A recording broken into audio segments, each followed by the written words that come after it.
Okay, so today we're going to be doing a video on tapping for AuDHDers on the rapid change of interests and special interests. Now, this is like a topic that's close to my heart because I think that sometimes things get lost in translation when there's a lot of videos on comedy of kind of poking a little bit of fun at the challenges that can come with being autistic and ADHD.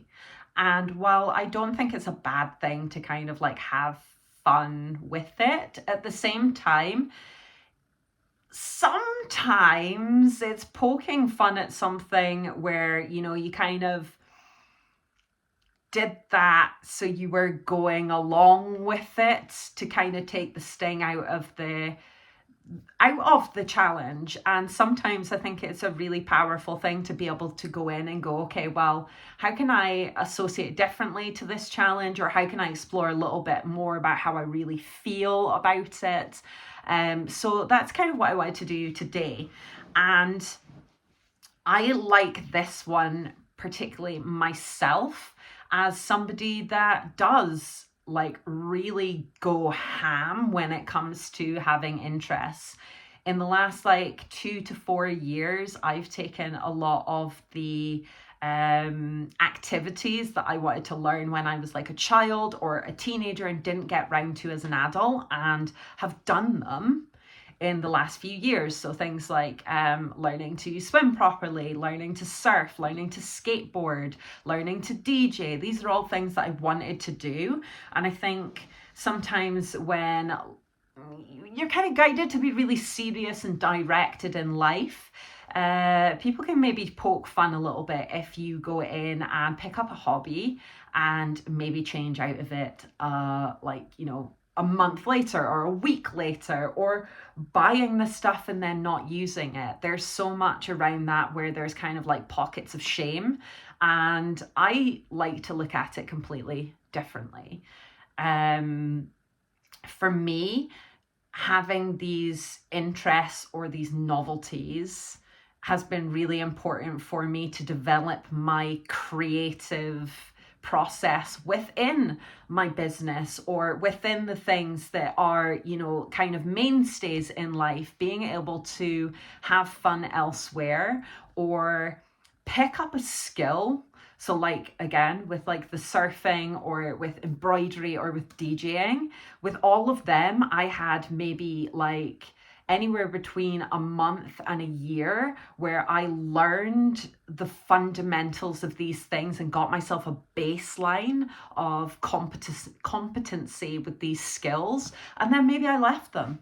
And it wasn't a case of I'm never going to do them again, but different seasons of my life called for different amounts of focus and concentration, meaning that I couldn't just be in these things for a long period of time, and creating shame around that or judgment around that or telling yourself you're flighty or you never stick anything out. Your brain can't take a joke. So while it's maybe funny to do these things for videos, if it's something where it's creating a level of shame or a level of a limiting belief that's actually holding you back from believing in yourself in the areas that you are wanting to excel, then it's really important to be able to look at the way that you're looking at these things and seeing if you can shift it and change it so it's more supportive.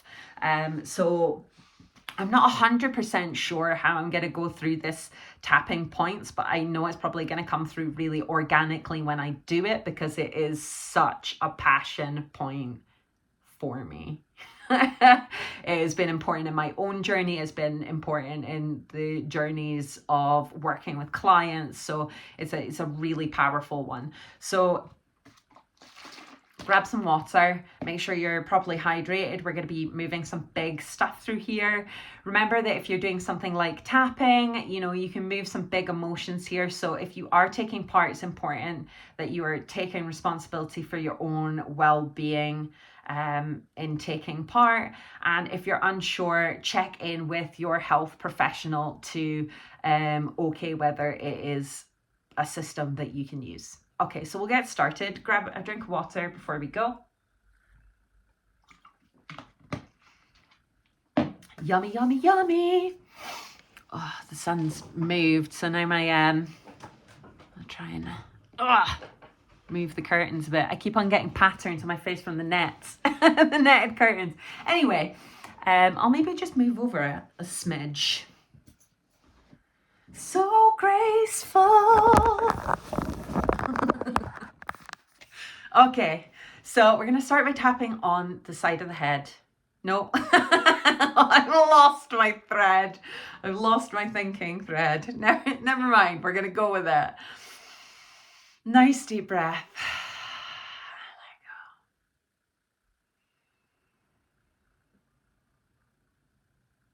I love that I switch up my interests. I love that I can pick up a new skill, try out a new hobby, try something different, and then let it go. This is maybe something that I've carried a lot of shame, a lot of judgment, a lot of criticism around. And if I'm real with myself, and if I take the time to think about what I maybe say to myself when I'm judging myself or criticizing myself, I realize they're not even my words.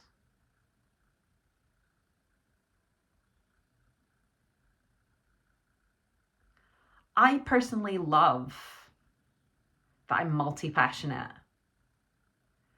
that I can dip into so many different fields or practices and pick them up with relative ease. And I'm even more in love with the fact that I can let them go.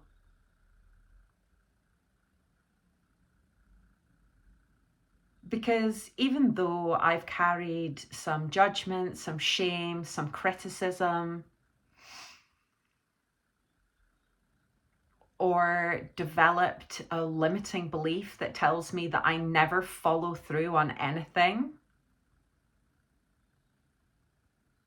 I know that that's not true.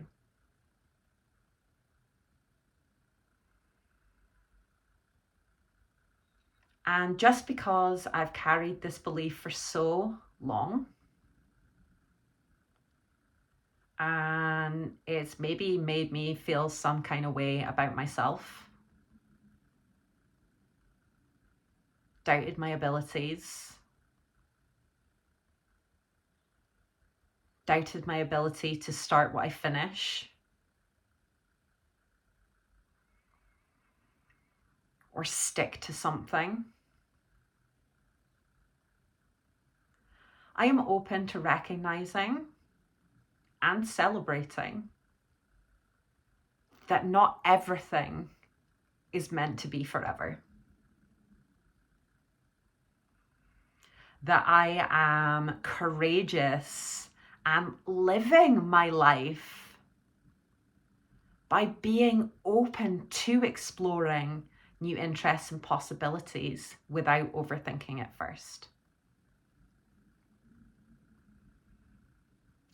And that when I allow myself to indulge in my multi-passionate being, it actually opens me up to sticking to and following through and finishing the things that really matter. Because when I allow myself to run free, to indulge novelty, it is easier for me to feel safe to stick out the routine.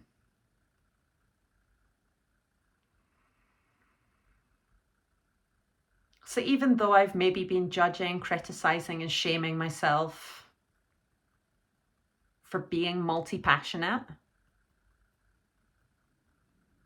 I recognize that it is actually a really powerful quality. And I'm ready to embrace it now. And as I do, I deeply and completely love, honor, forgive, and accept myself. Nice deep breath. And I go. Okay, so how did that feel? You maybe tell I'm like really passionate about this one. I mean, for me, it stems from school. It's definitely not a home thing. It stems from school. And just, you know, having to conform to a certain way of doing things, or, you know, it's not everybody can let people do what they need to do the way they need to do it. And I think it's a really universal kind of experiences when you're autistic, when you're ADHD, that you approach things from breaking outside of the box. And the more you try and get yourself to try and fit in the box and stay on the straight and narrow with the, you know, the creative impulses or the timing or the type or the way that you approach things, the more you pinch off that creativity, the more you also pinch off your ability to trust in yourself and your process. So that's why I think it's really important to sort of be like, okay, I can joke about some of these challenges maybe, but where is the sting? Where is the truth? Where am I? Where have I created a set of walls for myself, or a prison for myself, or stunted just your brilliance through trying to do things, you know, a certain way? So we're gonna grab a little bit more water and then tap into this a little bit more. But you've probably already got sort of thoughts and beliefs and things coming up already around that. So starting at the top of the head.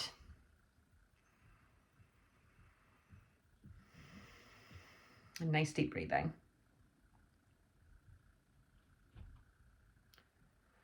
Oosh! It's a big one.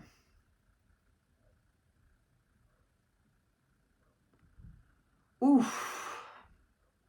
I did not realize I was even doing that.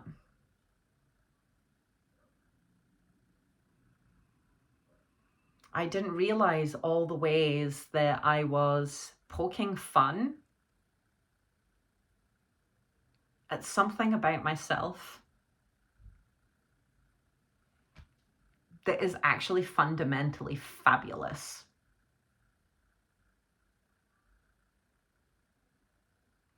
And I forgive myself for that.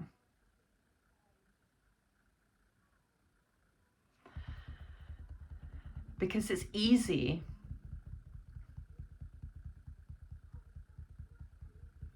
to judge and shame and criticize yourself under the guise of a joke.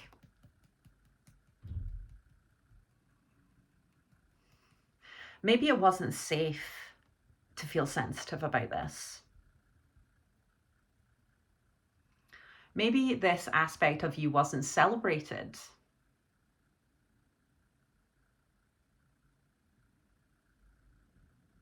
Maybe there's feelings of believing that you're just flaky.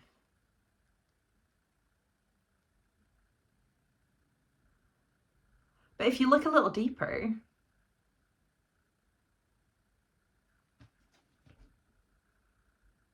it's so much easier to see that when there's something that really, really matters to you, something that is so true to your heart,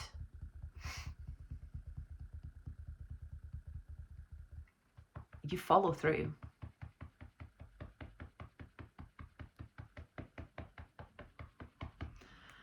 And you know what? Maybe this goes deep.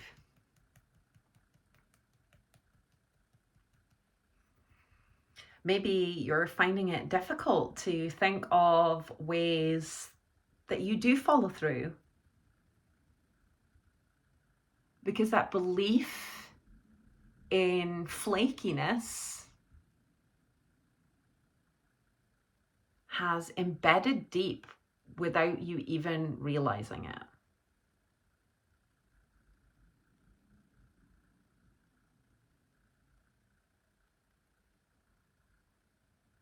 I'm going to switch from you to I. It's just easier. And I forgive myself for that.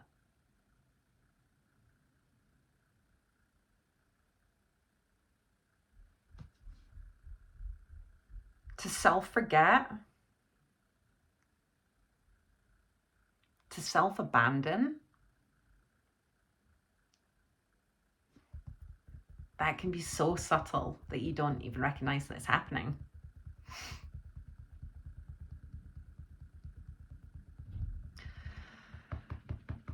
So I'm open to recognizing that my ability to switch interests and to follow the childlike joy of trying something new is a power. It is my secret sauce. Because if I look at every single new hobby or talent that I've discovered, even if it didn't last long, there was always something I learned. Be it about myself,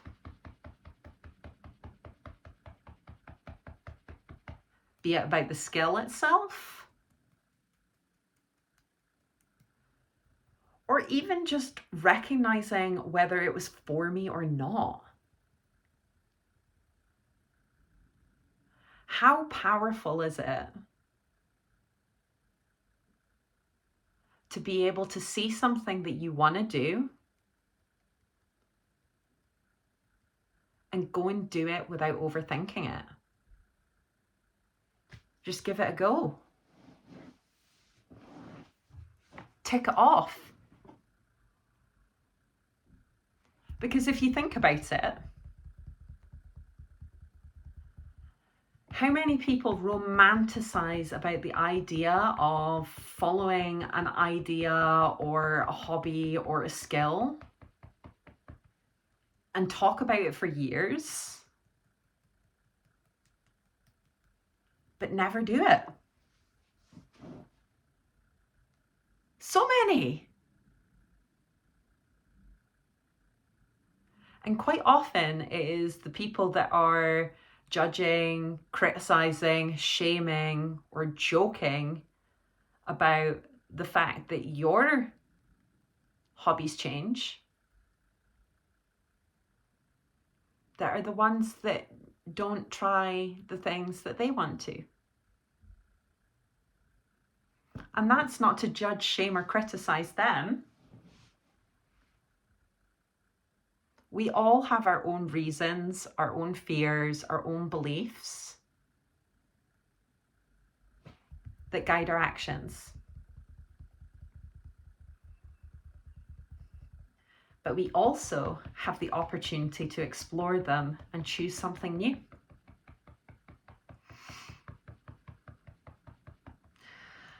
So even though you've maybe felt critical towards the fact that you keep on chasing the next shiny object.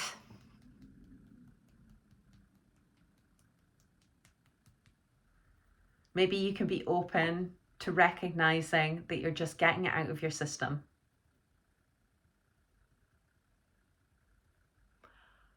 And the more that you can trust yourself,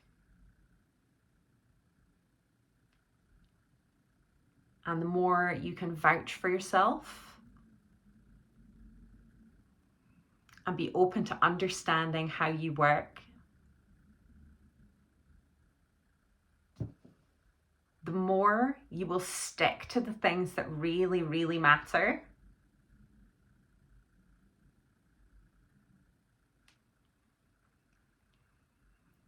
And use the benefit of playing with hobbies and new interests and skills that come in and out of focus.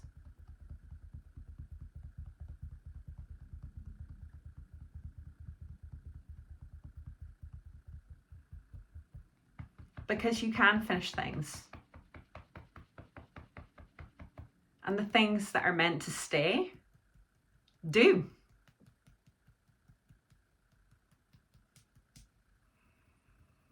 But the things that were just there to be tried and tested and cast aside, maybe just until another day,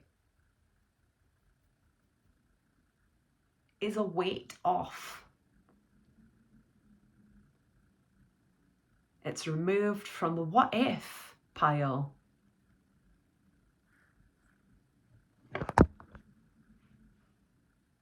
Because it's data collection. And isn't that a reframe? So the next time I find myself wanting to criticize myself for picking up a new interest and then maybe getting bored really quickly, I know I can come to this tapping and remind myself that that's okay. Because I trust myself, and that is all that matters. And so it is. Okay, so how do we feel about that one? I wasn't sure where I was going to go with that. There's so many angles I could have taken, but I think it's the main key thing is that ultimately shaming yourself never works.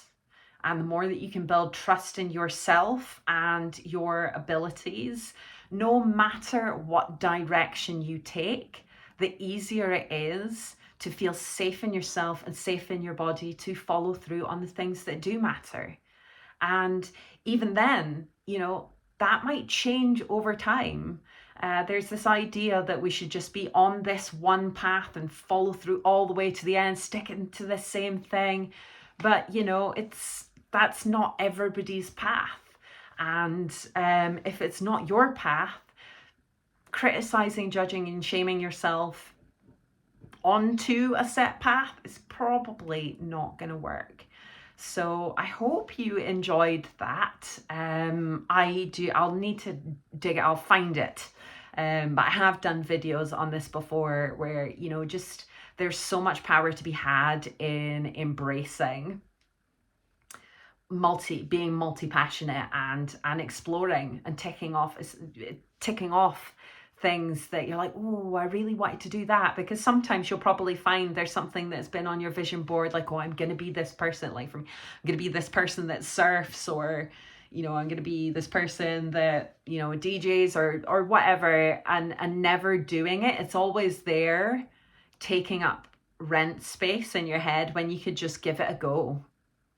And I think it's really powerful when you can maybe take something once a month, or, you know, once every couple of months, or just when the urge takes you. And just, I personally, the way that I like to approach it is to play around with like free, low commitment ways of just testing and trialing it to see if it is something that's going to be fit before you commit to going and getting all the stuff or whatever.